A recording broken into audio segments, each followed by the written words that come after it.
Olympic গেমসকে ঘিরে যখন নানা আয়োজনে ব্যস্ত ফ্রান্সের প্যারিস, তখন অনেক দূরে যুদ্ধবিধ্বস্ত গাজাতেও পড়েছে তার প্রভাব। প্যারিস অলিম্পিকে অংশ নিয়েছে যুদ্ধবিধ্বস্ত ফিলিস্তিনের অ্যাথলেটরা। পুরো বিশ্বের চোখ থাকবে এই আসরে।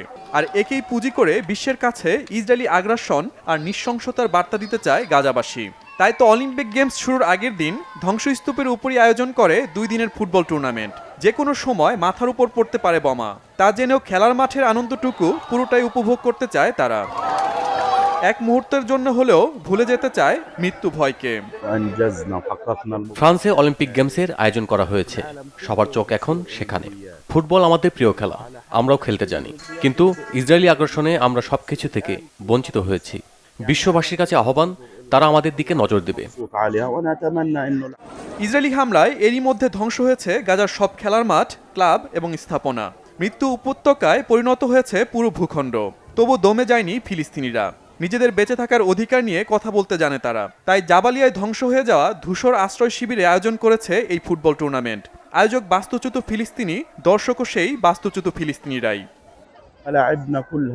আমাদের সমস্ত স্টেডিয়াম, ক্লাব ধ্বংস করেছে ইসরায়েলি বাহিনী।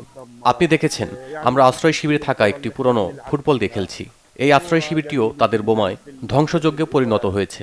তারা দখলে নিয়েছে সবকিছু, গাছ, পাখি, বাড়ি সব এখন ধ্বংস করেছে ইসরায়েলি বাহিনী। কিছুই আজ অবশিষ্ট নেই। এই ফুটবল টুর্নামেন্ট দিয়ে ফিলিস্তিনিরা তাদের বাস্তবতায় পরিবর্তন নিয়ে আসতে চান। শিশুদের বিনোদন দিতেই এই বিশেষ আয়োজন। ফিলিস্তিনিদের বার্তা, তারা দমে যায়নি, তাদের শিশুদের উজ্জ্বল ভবিষ্যৎ আছে। কিন্তু ইসরায়েলিরা ফিলিস্তিনিদের সাথে অবিচার করছে। আমরা এখানে স্কুল মাঠে খেলাধুলার আয়োজন করেছি। শিশুদের আনন্দ বিনোদনের মাধ্যমে কষ্টের সময়টা সাময়িক সময়ের জন্য ভুলিয়ে রাখতে চাই। আমাদের সব ধরনের অধিকার থাকা সত্ত্বেও ইসরায়েলি বাহিনী সেখান থেকে বঞ্চিত করেছে। বিশ্ববাসীর কাছে আহ্বান, তারা যেন আমাদের দিকে তাকায়।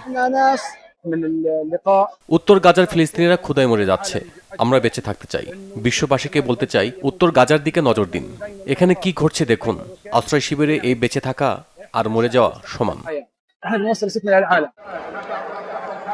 ফিলিস্তিনিদের এই আর্তনাদ বিশ্বের প্রতিটি প্রান্তে পৌঁছে যাবে, বদলে যাবে যুদ্ধবিধ্বস্ত ফিলিস্তিনিদের জীবন। এমনটাই আশা গাজাবাসীর। Shahid Arafat, Bangla vision news desk.